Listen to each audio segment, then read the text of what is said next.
예, 비하인드 뉴스 시작하겠습니다. 이성대 기자가 나와 있습니다. 자, 키워드 열어볼까요? 오늘은 두 개죠? 예, 들었습니다. 네. 첫 번째입니다. 홍준표 한자 때문에. 멸사봉공. 그렇습니다. 예. 오늘 5.18 광주 묘역에 처음으로 갔는데 박명록의 멸사봉공 한자를 잘못 썼습니다. 예. 아무튼 오늘 화제의 단어긴 했습니다. 개인적 욕심, 사사로운 것을 버리고 공익을 위해서 힘써 일한다. 멸사봉공. 그 이제 사하고 공하고 이렇게 서로 대구가 되는 건데 그게 죽을 사자가 돼가지고. 그렇습니다. 방금 예. 말씀하신 거 좀 보시면요. 원래 말씀하신 것처럼 사사로울 사자를 써야 되는데 두 번째 보시면 죽을 사자를 썼습니다. 예. 그러면 이제 죽음을 버리고 공익을 위한다. 좀 뜻이 좀 애매모호하게 되는 상황이 되는 거죠. 예. 주변에서 좀 이상하다 지적을 하니까 다시 이렇게 원래대로 사사로울 사자를 써서 바꿨습니다. 예. 그런데 홍 후보는 이게 잘못 쓴 게 아니라 의도적으로 썼다 이렇게 해명을 해서 더 논란이 생겼는데 예. 이렇게 해명을 했습니다. 자, 국립묘지에 계신 분들을 죽음으로써 한 거를 했기 때문에 죽을 사자를 쓴 거다. 저 한자를 써도 뜻이 통한다라고 얘기를 했는데 아까 보신 것처럼 좀 애매모호한 상황이죠. 자, 만약에 이런 뜻을 쓰고 싶었으면 다른 한자 성어가 있습니다. 견위수명이라는 뜻이 있는데 나라가 위태로울 때 목숨을 바쳐 나라를 구한다. 이런 걸 써야 되는 게 아니냐는 지적이 있습니다. 이건 이성대 기자가 찾아왔습니까? 많이 저런 뜻은 있습니다. 예. 예. 아니요. 흔히 보는 건 아니어서. 예, 알겠습니다. 아무튼 일종의 해프닝인데 이게 뭐 그 해프닝으로 그냥 넘어갈 수도 있는 일이긴 한데 아무래도 이제 대선 기간이고 또 후보다 보니까 여러 가지로 화제가 되긴 된 모양입니다. 그렇습니다. 당장 그 경쟁하는 바른정당에서 비판을 했는데요. 예. 이기재 대변인이 이렇게 얘기를 했습니다. 자, 솔직하게 착각했으면 착각했다고 얘기하면 될 것 같은데 허풍을 떨었다. 거짓말이 더 나쁘다. 저렇게 비판을 했습니다. 예. 참고로 홍준표 후보 한자 사자성어를 좀 즐겼습니다. 지난주 현충원 방문했을 때도 이순신 장군의 유명한 말이죠.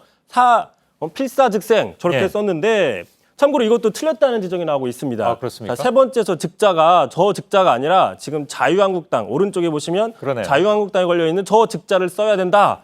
자유한국당에 걸려 있는 거를 지금 틀리게 쓴 겁니다. 예.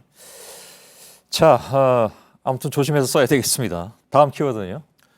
두 번째 키워드입니다. 안철수 조폭 때문에 오늘 하루 또 엄청난 화제가 됐던 단어인데요. 아까도 잠깐 토론 중에 나오긴 했습니다. 그렇습니다. 지난달 24일이었죠. 안철수 국민의당 후보가 전주에서 청년들과 행사를 했는데 그 행사에서 사진을 같이 찍은 사람들이 그 전주 지역의 유명한 조폭, 뭐 55로 시작하는 조폭이 있는데 예. 그 행사 그 단원들이 아니느냐 이런 논란들이 일었습니다. 지금 민주당 같은 경우에는 이런 전북 경선에 이런 조폭들을 동원한 게 아니냐 이런 공세를 펴고 있습니다. 예. 아무튼 뭐 하루 종일 논란이 됐는데 진짜로 조폭이냐?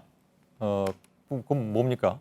그래서 쭉 취재를 했는데 일단 한 언론에서는 저 6명 맨 왼쪽에 있는 거는 의원이고요. 6명 중에 4명이 지금 경찰의 관리를 받고 있는 조폭이 맞다라고 보도를 했는데 예. 저희 취재 결과는 경찰에서 확인해 줄 수 없다는 입장입니다. 예. 따라서 확인이 안 되는 상황이고요. 다만 보시는 것처럼 저 왼쪽에 있던 지역구 김광수 의원은 저희와 통화해서 이렇게 얘기를 했습니다.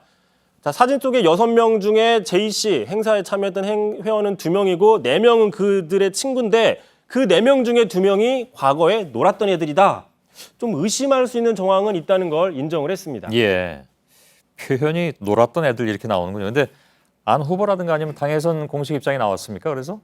그렇습니다. 일단 국민의당 측에서는 저 행사를 주최한 측도 몰랐고 당에서도 몰랐고 또 행사와는 무관하다 이런 입장을 냈는데 공식적으로 이렇게 밝혔습니다. 국민의당에서는 그 행사의 포럼 사무총장의 JC 지인 중에 한 명이 사진 속에 있는 인물들과 같이 참석했는데 예. JC 지인 한 명 말고는 전혀 알지 못하는 사람들이다. 저렇게 주장을 했고요. 또 안철수 후보도 이에 대해서 야, 내가 조폭하고 관련이 있을 리가 있습니까? 이런 식으로 넘어갔습니다. 예. 그럼 이제 정리하자면 당이나 행사 주최 측과는 전혀 관계가 없다.